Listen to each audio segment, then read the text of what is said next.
سردی کا موسم شروع ہونے جا رہا ہے اور اس موسم میں سب سے زیادہ اہمیت کے حامل ہوتے ہیں بچے۔ تو بچوں کے لیے آج میں آپ سے دو چار باتیں کروں گا۔ پہلے نمبر پہ تو اکثر دیکھنے میں آتا ہے کہ جب ہم بائک پہ سفر کرتے ہیں تو ہمارے ساتھ ہمارے بچے ہوتے ہیں، تو اس میں اکثر دیکھنے میں یہ آیا ہے کہ چھوٹے چھوٹے بچے ہوتے ہیں۔ ہم صبح ارلی ان دا مارننگ جب نکلتے ہیں تو ان بچوں کو اچھے طریقے سے ڈھانپا نہیں گیا ہوتا، تو اکثر دیکھنے میں آیا ہے کہ ان کے جسم کے کچھ اعضاء ننگے ہو رہے ہوتے ہیں اور وہاں پہ ٹھنڈی ہوا ان کو لگ رہی ہوتی ہے۔ تو یہ لازمی طور پہ احتیاط کریں کہ اپنے بچوں کو اچھے طریقے سے لحاف میں ان کو چھپائیں اور پھر باہر نکلیں۔ کہیں ایسا نہ ہو کہ آپ کا چند لمحوں کی غفلت آپ کے لیے بہت بڑی پریشانی کا پیش خیمہ بن جائے۔ آپ کے بچے بلکہ سارے بچے بہت نازک ہوتے ہیں اور نازک بچوں کو، نازک چیزوں کو احتیاط کے ساتھ رکھا جاتا ہے۔ جب آپ شروع میں احتیاط کریں گے تو اس کے بعد پھر آپ کو نہ تو بڑے بڑے چلڈرن ہاسپٹلز میں جانا پڑے گا اور نہ ہی راتیں جاگنے کی صعوبتیں برداشت کرنا پڑیں گی۔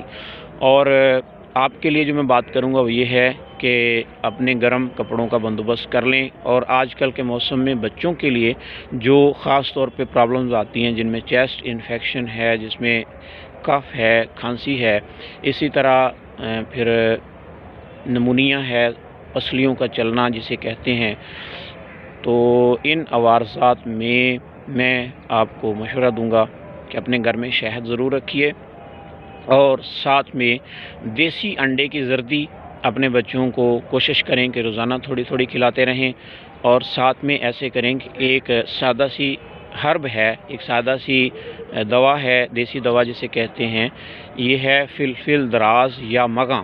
یہ ایسی چیز ہے جو ہمارے گھروں میں ہمارے آباء و اجداد صدیوں سے اس کو استعمال کرتے آ رہے ہیں۔ تو آپ کو کرنا یہ ہے کہ اس کی 25 گرام کی مقدار کو آپ بالکل گرائنڈ کر کے کپڑے کی مدد سے چھان لیں، اور اس کو چھاننے کے بعد آپ اس کو 200 گرام شہد کے اندر ملا کے رکھ لیں۔ تو کوشش کریں کہ دن میں 1-2 مرتبہ اپنے بچے کو وہ اپنی انگلی کی مدد سے، انگلی کو پہلے اچھے طریقے سے واش کر لیجئے گا، تو اس کے بعد آپ اس کو بچے کو 2-3 مرتبہ چٹا دیں۔ 2 مرتبہ چٹا سکتے ہیں، 1 مرتبہ بھی چٹا سکتے ہیں۔ تو اس سے کیا ہوگا کہ عام طور پہ جو پھیپھڑوں کے مسائل بچوں کے سردی لگ جانے کی وجہ سے لاحق ہوتے ہیں، ان سے ہمارے بچے بچے رہیں گے۔ ان کے اندر ایک صالح قسم کی ہیٹ جنریٹ ہوتی رہے گی اور جسم کے اندر بلغم کے جماؤ کا عمل نہیں ہوگا۔ اپنے بچوں کا خیال رکھیے، آپ کے بچے اس قوم کا مستقبل ہیں۔